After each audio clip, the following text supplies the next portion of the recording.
Friends ఈ రోజు వచ్చేసి డ్రెస్కి కట్స్ మనకి ముడతలు రాకుండా నీట్గా ఎలా కుట్టుకోవాలో కొన్ని టిప్స్ అనేది చెప్తాను చూడండి. అవేంటి అంటే ఫస్ట్ డ్రెస్ అంతా కుట్టుకున్న తర్వాత మనం ఏం చేయాలంటే ఆ కుట్లు అనేవి మనం పిగలు కొట్టుకోవాలన్నమాట. ఇప్పుడు చూడండి ఇగో ఇలా మనం కుట్టుకున్న తర్వాత లైనింగ్ అండ్ ఒరిజినల్ రెండు కూడా ఇలా సమానంగా పెట్టుకోవాలి. ముడతలు రాకుండా ఇలా చేత్తో ఒత్తుకొని లైనింగ్ని ఫస్ట్ మనకు లైనింగ్ ఎక్కడ దాకా వేసామో అక్కడ మలుచుకోవాలన్నమాట. అప్పుడు మనకి అక్కడ లైనింగ్ అనేది లూజ్ రాదు, పైకి కిందికి అనేది కూడా నీట్గా ఉంటుందన్నమాట కట్స్ అనేవి. ఇప్పుడు ఎడ్జ్కి కుట్టు వేసుకోవాలి. చూడండి ఇలా ఎంత మనం ఒక హాఫ్ ఇంచ్ మందం, హాఫ్ ఇంచ్, పావు ఇంచ్ కంటే ఎక్కువ, హాఫ్ ఇంచ్ కంటే తక్కువగా వెడల్పు అనేది మలుచుకోవాలి. అది వాళ్ళ ఇష్టాన్ని బట్టి మనం మలవాలన్నమాట. కట్స్ కొంచెం మంది లావుగా తొడుగుతారు, కొంతమంది సన్నగా తొడుగుతారు, కొంతమంది మీడియంగా తొడుగుతారు, అది మన ఇష్టం. ఇక ఏళ్లతో ఇక ఇలా నిముడుతూ ఉండాలన్నమాట పనిని ఎప్పుడైనా కూడా. కట్స్ని అస్సలు గుంజొద్దండి, ఎందుకంటే కొస సాగుతుంది, బాడీ అనేది మిగిలిపోద్ది. అప్పుడు కట్స్ ఏమవుతాయి, తిరిగిపోతూ ఉంటాయి. అలా తిరగకుండా చక్కగా మనం ఇక ఇలా నిమ్మడాలన్నమాట పనిని. ఇక ఇలా నిమ్ముడుకుంటూ చక్కగా కుట్టు వేసేటప్పుడు ఎడ్జ్కి వేయాలి.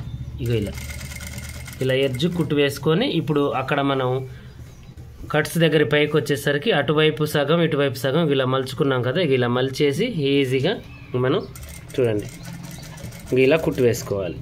ఇలా కుట్టు వేసేసి ఇప్పుడు మళ్ళీ ఇవన్నీ కూడా కరెక్ట్గా ఇలా అనుకుంటూ జాగ్రత్తగా లైనింగ్ లూజ్ రాకుండా, ఒరిజినల్ లూజ్ రాకుండా ఎడ్జ్ కుట్టు వేసుకోవాలన్నమాట.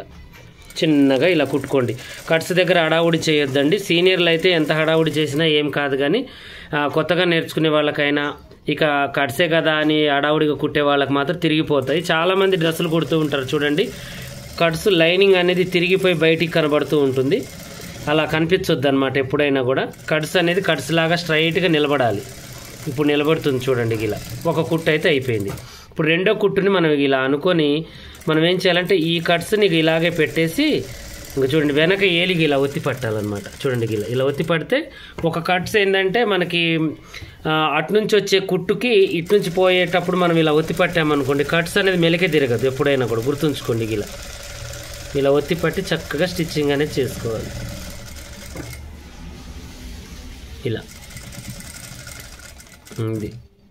ఇలా వేసి కుట్లు కజ్జిరి బిజ్జిరిగా ఉండొద్దండి, సమానంగా వేసుకోవాలి. కుట్టు అనేది ఎగుడు దిగుడు వేయడం, వంకర టింకర్ చేయడం ఇలాంటివి చేస్తే మళ్ళీ ఆ కట్స్ కనిపిస్తాయి అన్నమాట మనకి. ఇలా చూడండి ఎంత చక్కగా వస్తుందో మనకి కట్స్ అనేవి. ఇప్పుడు దీనికి వెనక వేలు పెట్టాల్సిన అవసరం లేదు, ఇది నార్మల్గా కుట్టేయండి. పైనుంచి కుట్టు వస్తుంది కాబట్టి, ఇది కింద నుంచి కుట్టుకుంటూ పోయాం కాబట్టి మనం అలా చేయాలి. ఒక్కొక్క దానికి ఒక్కొక్క టిప్ అనేది ఉంటుంది, అది మనం చేసుకుంటే సరిపోతుంది. ఓకేనా? ఇప్పుడు చూడండి కట్స్ ఎంత నీట్గా వచ్చాయో చూడండి, చక్కగా వచ్చేసాయి మనకి. ఓకేనా? ఇప్పుడు ఇటువైపు కూడా నేను కుడతాను చూడండి. ఇంకో ఇది చూడండి ఇలా పెట్టేసి ఇలా మనం స్టిచ్చింగ్ చేసుకోవాలన్నమాట చక్కగా. చూడండి పైన వేసిన కుట్టుని మనం ఎప్పుడైనా కూడా ఏం చేయాలి అంటే తీసేసుకోవాలి, పట్టేయకుండా ఇక ఇలా మనం కొసకు కుట్టేసుకుంటూ జాగ్రత్తగా ఇలా స్టిచ్చింగ్ చేసేసుకోవాలి. చూడండి క్లాత్ని ఎంతసేపటికి తిరగకుండా మనం నిముడుకోవాలన్నమాట. నిమ్మడడం నేర్చుకోవాలి. నిమ్మడడం అంటే క్లాత్ని అడ్జస్ట్మెంట్ చేయడం, అది మన చేతుల్లోనే ఉంటుందండి. అది కొంచెం గుంజినా కూడా కట్స్ తిరిగిపోతుంటాయి. ముఖ్యంగా మనకి డ్రెస్సులో ముఖ్యమైన పార్ట్ ఏదైనా ఉంది అనుకుంటే ఫస్ట్ నెక్, తర్వాతకి షేపు, తర్వాతకు వచ్చేసి కట్స్ అనమాట. ఇవి మూడు బయటికి కనిపిస్తూ ఉంటాయి. షేప్ కూడా మనకు కనిపించేదేనండి, నెక్ కూడా మనకు కనిపించేదే. ముందు నెక్, వెనక నెక్, తర్వాత కట్స్ అనమాట. ఇవి కరెక్ట్గా లేవా ఇక మనం ఫెయిల్ అయినట్టే, టైలరింగ్ కరెక్ట్గా చేయట్లేదు అని అర్థం. ఓకేనా? ఇవి పర్ఫెక్ట్గా నీట్గా కుట్టుకోండి. ఇలా మనం కరెక్ట్గా స్టిచ్చింగ్ చేసేసుకోవాలి ఈజీగా. చూడండి ఎడ్జ్కి కుట్టు వేసేసి చక్కగా ఇలా పెట్టేసి మనం ఇలా కుట్టేసుకోవాలన్నమాట. ఈజీ ప్రాసెస్ అనమాట నేను చూపించేది. కట్స్ కొంతమంది గుంజడం, మెలికలు తిరగడం, అటు కదలడం ఇటు కదలడం, ఏదో ఇక హరిసెరలు పడతారు, అవి లాస్ట్కి మెలికలు తిరుగుతాయి. అలా చేయొద్దు. మనం ఇస్త్రీ కొట్టకపోయినా కూడా కట్స్ ఇస్త్రీ కొట్టినట్టుగా కనిపించాలి. ఇక నిమ్మడడం అంటే ఇదే, ఇలా లూజ్ వచ్చిన క్లాత్ని ఇక ఇలా నిముడుకోవడం, ఇలా దానికి నిమిడి పెట్టాలన్నమాట క్లాత్ని. ఇలా స్టిచ్చింగ్ చేసేసుకోవాలి. ఇలా మనం స్టిచ్చింగ్ చేసేసుకోవాలి. చూడండి ఎంత నీట్గా వస్తున్నాయో కట్స్, జాలీగా చక్కగా ఈజీగా కుట్టుకోవచ్చు. ఇలా మనం చేయడం వల్ల ఏంటంటే లైనింగ్ కానీ, ఒరిజినల్ కానీ లూజులు రావడం, ముడతలు రావడం, ఎగుడు దిగుళ్ళు రావడం, మెలికలు తిరగడం, ముడతలు రావడం ఇలాంటివి ఏవి జరగవు అనమాట. ఈ చిన్న చిన్న టిప్సేనండి, వీటిని పాటించుకుంటే చాలు. ఇప్పుడు దీన్ని మళ్ళీ నొక్కి పట్టాలి. కింద నుంచి వేసే కుట్టుని ఎప్పుడైనా నొక్కి పట్టాలన్నమాట. ఇలా చూడండి ఎడ్జ్కి కుట్టు వేసుకోవాలి చక్కగా. ఆ కుట్టు కూడా సమానంగా వేయాలన్నమాట, ఒక దగ్గర ఎక్కువ ఒకటి దగ్గర తక్కువ కాకుండా సమానంగా వేసుకొని ఇలా స్టిచ్చింగ్ చేసేసుకోవాలి. చూడండి ఎంత చక్కగా వస్తుంది. దీనికి పైపింగ్ కూడా వేయొచ్చు అండి. పైపింగ్ కూడా చాలా ఈజీ ప్రాసెస్ ఉంటుంది, లేస్ కానీ పైపింగ్ కానీ. అప్పుడు మేము చాలా అంటే ఒక 10 years బ్యాక్, మేము 10 years కాదండి 15-16 years బ్యాక్, దగ్గర దగ్గర 18 సంవత్సరాలు కూడా దాటింది. నేను ఫీస్ వర్క్ చేసేవాడిని ఒక షాప్లో. అక్కడ ఎక్కువ లేసులు వేసేవాళ్ళం అనమాట మన దీనికి. అయితే అట్లా ఫీస్ వర్క్ చేసేవాళ్ళం అనమాట. డైలీ ఎన్ని డ్రెస్సులు మేము కుట్టేది 10 నుంచి 15 డ్రెస్సులు కుట్టేవాళ్ళం. మా ఓనర్ కూడా పర్ఫెక్ట్గా కటింగ్ చేసి ఇచ్చేవారు మాకు. అప్పుడు అలా చేసేవాళ్ళం, పోటీలు పడి నేను బాలన్న ఇద్దరం కూడా చాలా నీట్గా పోటీలు పడి కుట్టేవాళ్ళం. అప్పుడు మోటార్లు లేవు, పెద్ద మిషన్లు కూడా లేవు, చిన్న మిషన్లు మోటార్లు లేకుండా కుట్టేవాళ్ళం అనమాట. అప్పుడు అదే మనకి ఎక్కువ అనమాట. మిషన్ ఉందా అంటే గ్రేట్ అన్నట్టు, ఒక 20 సంవత్సరాల క్రింద నేను చెప్పే మాట. అప్పుడు మేము ఏం చేసేవాళ్ళం అంటే పని చేస్తే న్యాయం ఉండేది మా పనిలో. ఓనర్కి మోసం చేయడం, ఏదో అడపదడప పని చేయడం అలా చేయలేదు. తను ఒక స్టెప్ ఎక్కితే మేము కూడా ఒక స్టెప్ ఎక్కుతాము అని పాటు పడేవాళ్ళం. ఆ మంచే ఈరోజు మాకు పనికొచ్చిందండి.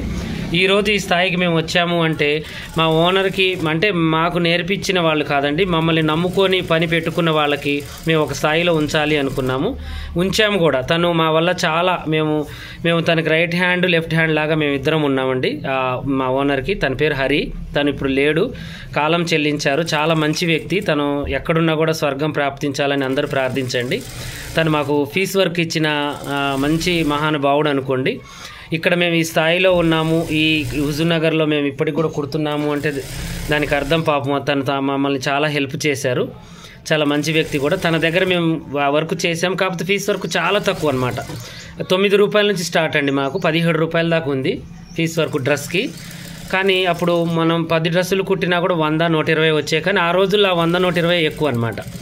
మేము పనిలో న్యాయంగా మంచిగా ఉండేటట్టుగా చూసుకునేవాళ్ళం. తనకి నష్టం కలిగించేవాళ్ళం కాదు. కస్టమర్ వచ్చి ఇబ్బంది పెట్టినా కూడా మేమే రిపేర్ చేయడం.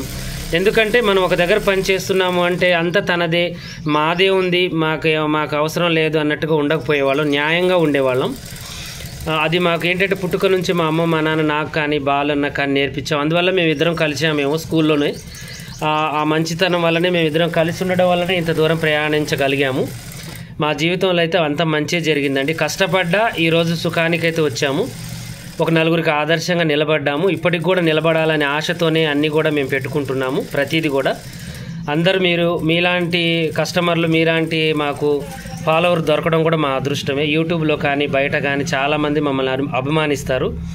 మా మంచి అలవాట్లతో, మీ మంచి మనసులతో మమ్మల్ని ఎప్పుడు దీవిస్తూ చల్లగా మీరు ఉండాలి, మమ్మల్ని కూడా దీవించుకుంటూ మా పనిని ఎప్పుడు కూడా సపోర్ట్ చేస్తూ, మా వీడియోలను సపోర్ట్ చేస్తూ లైక్ అండ్ షేర్ చేయాలని మనస్ఫూర్తిగా కోరుకుంటూ ఈ వీడియోని ముగిస్తున్నాను. ఈరోజు మాటలు చెప్పాను, ప్లస్ పని కూడా చూపించాను. మీకు నేను చెప్పిన వీడియోలు మీకు ఏవి నచ్చాయో నా కామెంట్ సెక్షన్లో కామెంట్ చేయండి. కట్స్ చూడండి ఒకసారి ఎంత బాగున్నాయో, చూడండి హైరైన్ చేసినట్టుగానే ఉన్నాయి, మెలికలు తిరుగుతున్నాయా, మీరే చూడండి ఎంత బాగున్నాయో, ఎంత చక్కగా ఉన్నాయో కట్స్. ఇలా చేసుకోవాలి, ఓకేనా? ఇలాగే మరిన్ని మంచి మంచి వీడియోస్ కోసం మా ఛానల్ చూడండి. కొత్తగా చూసేవాళ్ళు సబ్స్క్రైబ్ చేసుకోండి. పాత వాళ్ళైనా కొత్త వాళ్ళైనా మీకు ఏమైనా డౌట్ ఉంటే కామెంట్లో అడగండి.